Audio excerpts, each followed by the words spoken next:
आज की हमारी क्लास है लेसन नंबर 2 के 20 इम्पोर्टेंट एमसीक्यू। क्योंकि आपकी परीक्षा के अंदर 20 एमसीक्यू आते हैं, है ना, जो आपको ओएमआर सीट पे कंप्लीट करने होते हैं। तो एमसीक्यू तो हमारे ऐसे होने चाहिए कि एक भी एमसीक्यू हमसे ना छूटे। क्लियर। दूसरा एमसीक्यू का क्या है कि आएगा तो आपके सिलेबस से ही, लेकिन वो अपना रूप बदल के आ सकता है। रूप का मतलब जैसे आपको मैथ के क्वेश्चन मिलते हैं, किताब में संख्या कुछ लिखी है और क्वेश्चन में संख्या को चेंज करके दे दिया गया है ना, काम वही करना है। तो एमसीक्यू को हमें इस प्रकार से तैयार करना है कि हमारी सारी चीज़ समझी हुई हो और हम एमसीक्यू को देखते ही बता दें कि क्या इसका आंसर है। क्लियर। हमारा चैप्टर नंबर 2 था कैरेक्टर सेट, डेटा टाइप एवं ऑपरेटर। इसकी 3-4 क्लास हमारी हुई है। ऑपरेटर की 2 दिन चली है, कैरेक्टर सेट की 1 दिन है और डेटा टाइप की 1 दिन है। ठीक है, तो 4 क्लास हुई है। 4 क्लास में हमने इसको कंप्लीट कर दिया है। आज हम 20 इसके इंपॉर्टेंट एमसीक्यू देखने वाले हैं। क्लियर। स्टार्ट करें। पहला क्वेश्चन है हमारा, निम्नलिखित में से कौन सा कैरेक्टर कांस्टेंट है? Which of the following is a character constant? Constant बताया था आपको, क्या होता है कांस्टेंट? जिसको बदला नहीं जा सकता, है ना। और कौन सा कांस्टेंट पूछ रहा है ये? कांस्टेंट कौन सा पूछा जा रहा है? कैरेक्टर। कैरेक्टर क्या होता है? 1 2 3 होते हैं कैरेक्टर। अल्फ़ाबेट होते हैं, ABCD जो होती है ना, लेकिन सिंगल कैरेक्टर। तो सिंगल कैरेक्टर तो हमें यहाँ पे एक ही दिख रहा है ना। हमें आगे जाने की जरूरत ही नहीं है, क्योंकि उसने क्या पूछा? कैरेक्टर कांस्टेंट, यानी ऐसा कैरेक्टर जिसको हम चेंज ना कर सकें। क्लियर। आगे क्या है? नंबर्स भी है और कैरेक्टर भी है। यहाँ पे केवल नंबर्स है और यहाँ पे नंबर्स है। ठीक है, तो कैरेक्टर एक ही जगह दिख रहा है, सीधा सा हमें देखते ही पता लग जाएगा कि ये क्या है, कैरेक्टर कांस्टेंट है। क्लियर। अब कोई डाउट? नेक्स्ट क्वेश्चन है, कैरेक्टर डेटा टाइप मेमोरी में कितना स्थान घेरता है? How much memory does the character data type occupy, है ना, यानी कितना जो कैरेक्टर डेटा टाइप होता है वो मेमोरी में कितना स्थान लेगा। मैंने आपको बताया था 2 बाइट, 4 बाइट, 1 बाइट, याद है? कैरेक्टर का कितना बताया था?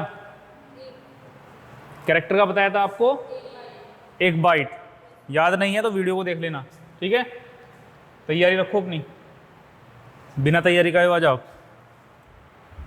क्या आंसर होगा इसका? 1 बाइट। नेक्स्ट है आपका, निम्नलिखित में से कौन सा सी के अर्थमेटिक इंस्ट्रक्शन में प्रयोग होता है? Which of the following is use in arithmetic instruction in C? यानी जब हम सी भाषा में क्या करते हैं, इंस्ट्रक्शन देते हैं, तो वहाँ पे अर्थमेटिकली किसको यूज करते हैं? ए को करते हैं। सोचो।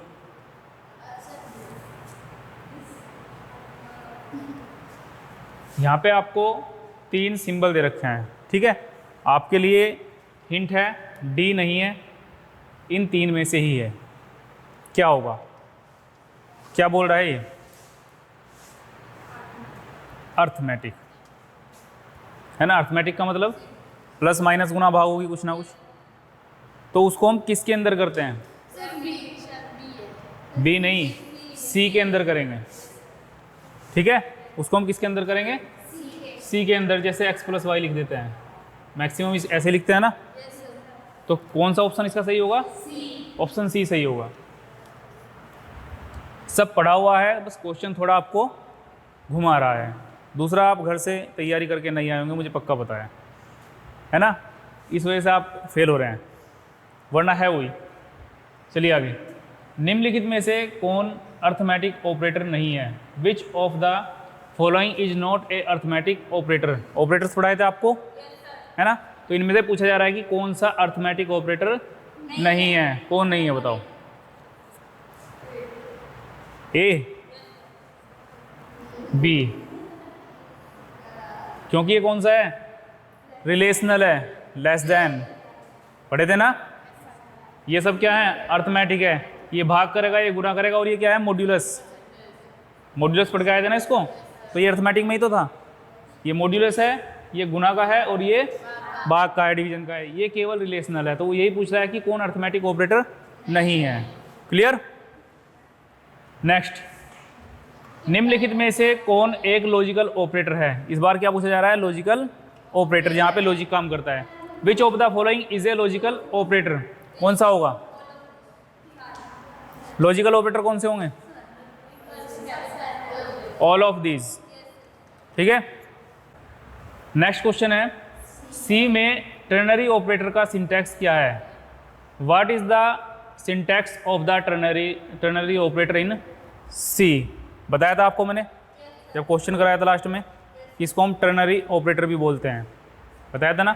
कौन सा होगा? Option A, B, C, D. A. क्यों होगा ए? क्योंकि टर्नरी ऑपरेटर में क्या आता है? सबसे पहले कंडीशन ट्रू होती है तो एक्सप्रेशन 1 चलेगा, और यदि कंडीशन फॉल्स होती है तो एक्सप्रेशन 2 चलेगा। जैसे आपको फेल पास वाला मैंने एग्जांपल दिया था, तो इसका ऑप्शन ए सही था। ठीक है, नेक्स्ट क्वेश्चन है, सी भाषा में कैरेक्टर डेटा टाइप को किस कीवर्ड से घोषित किया जाता है? यानी जब हम प्रोग्राम को बना रहे हैं और हमें कोई कैरेक्टर टाइप का डेटा लेना है, तो जब हम वहाँ पे वेरिएबल बनाएंगे वो किस कीवर्ड से बनाएंगे? इंटीजर से, फ्लोट से, कैरेक्टर से या डबल से? किस टाइप का बना रहे हैं हम? कैरेक्टर। किससे बनेगा? इंटीजर से बनेगा कैरेक्टर। इंटीजर नंबर कौन से होते हैं? जो अपने आप में पूर्णांक होते हैं, 1 2 3 4। ये क्या बोल रहा है? कैरेक्टर। कैरेक्टर किसको बोलते हैं? ABCD, है ना? तो कैरेक्टर में आएगा। ठीक है, निम्नलिखित में से कौन इंटीजर डेटा टाइप है? Which of the following is an integer data type? कौन सा है? तो देख के ही पता लग रहा है इंटीजर का, कई बार पढ़ चुके हैं। ऑप्शन है इसका सही है। नेक्स्ट क्वेश्चन, सी भाषा में दशमलव संख्या के लिए कौन सा डेटा टाइप प्रयोग किया जाता है? Which data type is use for decimal number in C? C भाषा में दशमलव संख्या के लिए कौन सा डेटा टाइप यूज करते हैं? कौन सा करते हैं? Option B, float. Next question है, निम्नलिखित में से कौन रिलेशनल ऑपरेटर है? Which of the following is a relational operator?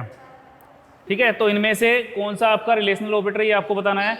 ये आपका अर्थमेटिक है और बी आपका क्या है? Relational operator. क्लियर? तो इसका सही आंसर है ऑप्शन बी। नेक्स्ट, सी भाषा में असाइनमेंट ऑपरेटर कौन सा है? Which is the assignment operator in C? Assignment कौन सा होता है? जो असाइन करता है वैल्यू को। नहीं, बड़ी छोटी नहीं, दूसरे को हम वैल्यू दे रहे हैं, असाइन कर रहे हैं।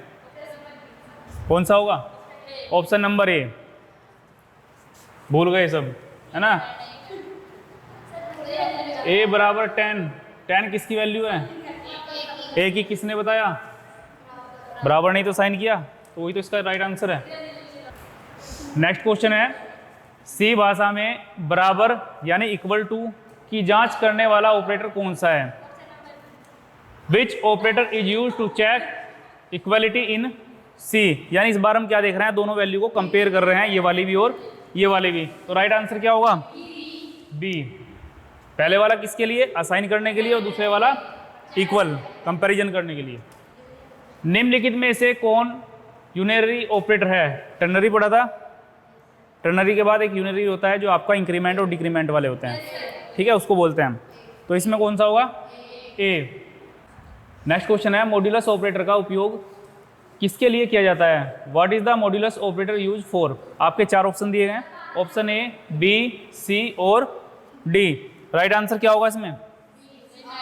रिमाइंडर के लिए, यानी शेषफल के लिए। मॉड्यूलस किसके लिए आता है? मॉड्यूलस किसके लिए आता है? शेषफल निकालने के लिए। Clear? Next question, logical and operator का चिन्ह क्या है? लॉजिकल ऑपरेटर में एक होता है एंड ऑपरेटर, उसका चिन्ह पूछा जा रहा है, कौन सा चिन्ह है? Option B. Clear? Next, logical और ऑपरेटर का चिन्ह क्या है? पहले एंड का पूछा, अब किसका पूछ लिया? और का। तो कौन सा होगा? ए। लॉजिकल नॉट ऑपरेटर का चिन्ह क्या है? ए। सी भाषा में स्ट्रिंग को किस चिन्ह के भीतर लिखा जाता है? सी भाषा में स्ट्रिंग को, हाँ ठीक है, बी के अंदर आएगा। ठीक है, कैरेक्टर को इसके अंदर लिखते हैं, सिंगल क्विट्स के अंदर। निम्नलिखित में से कौन सा वैलिड आइडेंटिफायर है? Which of the following is a valid identifier? कौन है? ए, क्योंकि वो बिल्कुल नियम के अनुसार लिखा हुआ है। ये आपके चैप्टर नंबर 2 के MCQ थे जो इम्पोर्टेंट हैं। स्टार्टिंग में जो MCQ दिए हुए हैं वो सब यूनिक हैं, अलग अलग हैं। उसके बाद जैसे स्टार्टिंग के 10 MCQ हैं उन्हीं के ऊपर आगे के 10 MCQ बना के दिए गए हैं। ठीक है, आप अपने मॉडल में या अपनी बुक्स के अंदर देखेंगे तो आपको वहाँ MCQ कम मिलेंगे, यहाँ पे MCQ थोड़ा ज़्यादा मिलेंगे। ज़्यादा इसलिए रखे गए ताकि आपको प्रैक्टिस हो जाए। अगर आपके MCQ चेंज होकर भी आते हैं तो आपको कन्फ्यूजन ना क्रिएट हो। ठीक है, तो ये आपके प्रैक्टिस के लिए है। और अपनी तैयारी अच्छे से रखो, जो क्लासेस पीछे हो रही है उनको देखते रहो, है ना। अगर उनको नहीं देखोगे तो यही हालत होगी जो आज हो रही है। आप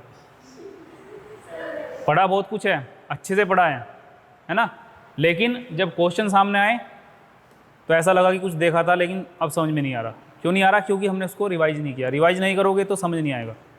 ठीक है, रिवीजन बहुत ज़रूरी है। इसके नोट्स आपको कल मिल जाएंगे। ठीक है, कल नोट्स को हम यहीं पे लेकर आएंगे डिजिटल बोर्ड पे। यहीं पे आपको बता दिया जाएगा कौन कौन से क्वेश्चन है, कैसे कैसे आपको करने हैं, और साथ ही साथ आपके ग्रुप पे उसको शेयर कर दिया जाएगा। वहाँ से आप अपनी नोटबुक में उसको लिख सकते हैं। क्लियर?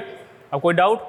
चैप्टर नंबर 2 कंप्लीट, और चैप्टर नंबर 3 कोशिश करेंगे कि कल ही स्टार्ट हो जाए, है ना। नोट्स के बाद चैप्टर नंबर 3 स्टार्ट हो जाएगा। चैप्टर नंबर 3 में हमें 2 फंक्शन पढ़ने हैं, प्रिंट एफ, स्कैन एफ।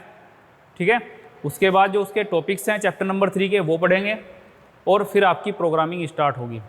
यानी चैप्टर नंबर 3 में हम प्रोग्राम बनाएंगे जितने भी हमसे पॉसिबल होंगे, है ना। उसके अनुसार चैप्टर नंबर 3 में प्रोग्राम बनेंगे ही बनेंगे। क्लियर?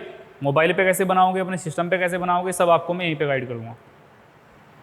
ठीक है, जैसे आपके प्रोग्राम बनेंगे आप घर पे प्रोग्राम की प्रैक्टिस करेंगे। प्रैक्टिस करने के बाद जब भी आपका आउटपुट आए या एरर आए उसको आप मेरे पास शेयर करेंगे ताकि उसका सलूशन मैं आपको बता सकूं। क्योंकि हमें सीखना पड़ेगा कि कौन सी एरर किस कारण आ रही है और उसका सलूशन हम कैसे करेंगे, तभी हम प्रोग्रामिंग में कामयाबी ले पाएंगे।